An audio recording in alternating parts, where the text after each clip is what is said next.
নমস্কার বন্ধুরা, চলে এসেছি আরও একটি নতুন গল্প নিয়ে। আর আজকে আমি একটি নতুন গল্প বলবো, যার নাম হচ্ছে বিপদের বন্ধু।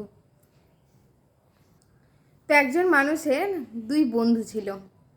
তো সেই দুই বন্ধুর বাড়িতে মানুষটি রোজ যেত এবং তার স্ত্রীকে এসে সেই বন্ধু দুটির গল্প বলতো, রোজ গল্প বলতো। অনেক গল্প শোনার পর স্ত্রীর একদিন মনে হলো যে ঠিক আছে, আমার স্বামী যখন আমাকে রোজ এনাদের গল্প বলে, তো যাই একবার তাদের বাড়ি ঘুরে আসি, দেখি যে তারা কতটা আমার বন্ধুর সাথে ক্লোজ বা কতটা আন্তরিক। তো সেটা দেখার জন্য স্ত্রী আর স্ত্রীকে নিয়ে সেই মানুষটি গেল প্রথম বন্ধুর বাড়িতে। এবং প্রথম বন্ধুর বাড়িতে গিয়ে ভীষণ খুশি হলো। প্রথম বন্ধু খুবই আপ্যায়ন করলো, সুন্দরভাবে বসতে দিল, খেতে দিল, আর তাতে তো ভীষণ খুশি। আর তারপরে বললো যে চলো তাহলে এবার আমাকে তোমার দ্বিতীয় বন্ধুর বাড়ি নিয়ে চলো। তো যথারীতি তাকে আবার দ্বিতীয় বন্ধুর বাড়ি নিয়ে গেল। এবং দ্বিতীয় বন্ধু কিন্তু খুব একটা আপ্যায়ন করলো না, সামান্য গেল, বসলো, চলে এলো।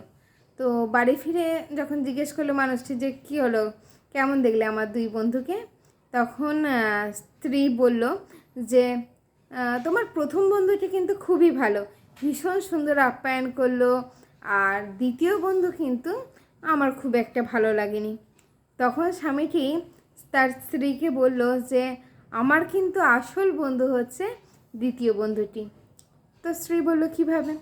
তখন স্বামী বলল ঠিক আছে, তুমি আমি একটা কথা শিখিয়ে দিচ্ছি, সেটা গিয়ে দুই বন্ধুর কাছে বলবে, আর দুই বন্ধু শোনার পর কি করে সেটা দেখলেই তুমি বুঝতে পারবে যে আমার আসল বন্ধুকে। স্ত্রী তখন বলল ঠিক আছে।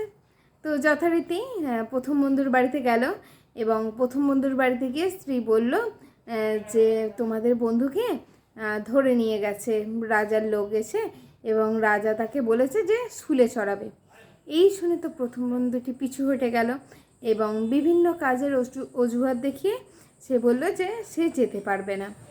তো ঠিক আছে, স্ত্রী আবার গেল দ্বিতীয় বন্ধুর বাড়িতে এবং দ্বিতীয় বন্ধুর বাড়িতে গিয়ে এই সেম কথাই বলল যে এরকম রাজা ধরে নিয়ে গেছে এবং শুলে চড়াবে আদেশ দিয়েছে।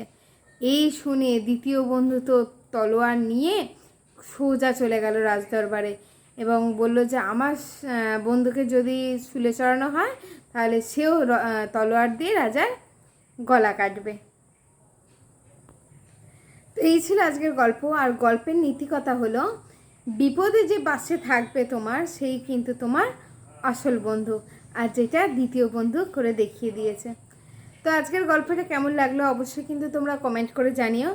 ভালো লাগলে একটা লাইক করে দিও। খুব তাড়াতাড়ি আসবো আরও নতুন নতুন সুন্দর সুন্দর গল্প নিয়ে। ভালো থাকবে, সুস্থ থাকবে, সাবধানে থাকবে। টাটা।